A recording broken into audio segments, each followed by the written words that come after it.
নমস্কার, আমি renal nutritionist Reshmi Roy Sharma, Nephrocare India, Chandannagar unit. Gas, acidity এই ধরনের সমস্যাগুলো থাকছেই, এই জন্য কিন্তু খাবারের ইচ্ছেটা কমে যাচ্ছে।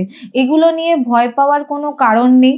এগুলোর থেকে কিভাবে আপনি মুক্তি পাবেন তার জন্য কিন্তু আমরা কিছু টিপস আপনাদের সঙ্গে শেয়ার করব, যেটা কিন্তু এই সমস্যাগুলো সমাধানে আপনাদেরকে হেল্প করবে। টিপস নাম্বার 1, দিনে একবারে বেশি করে না খেয়ে বারবার করে অল্প অল্প করে খেতে পারেন। তাছাড়াও কিন্তু আপনারা কি কি মশলা খেতে পারবেন, কি কি মশলা খেতে পারবেন না সেই ব্যাপারে ডায়েটিশিয়ানদের সাথে কনসাল্ট করে নিতে পারেন। তাহলে কিন্তু মশলা যে আপনার খাবারে অ্যাড হওয়াতে আপনার টেস্টেরও চেঞ্জেস আসবে। তাছাড়াও ডায়েটটা কিভাবে হবে, আপনি আপনার পছন্দের খাবার কি করে খাবেন সেটাও কিন্তু ডায়েটিশিয়ানদের সঙ্গে কনসাল্ট করে নিতে পারেন। এমনটা নয় যে আপনার কিডনির সমস্যা হয়েছে তাই আপনি আপনার পছন্দের খাবারগুলো খেতে পারবেন না। পছন্দের খাবার ঠিকভাবে যদি রান্না করে খান তাহলে কিন্তু সব খাবার খেতে পারবেন। সুতরাং ঘাবড়ানোর কোনো কারণ নেই। অবশ্যই কিন্তু আপনাকে ডায়েটের ব্যাপারটা মেনটেন করে সুস্বাদু খাবারের দিকে এগিয়ে যেতে হবে।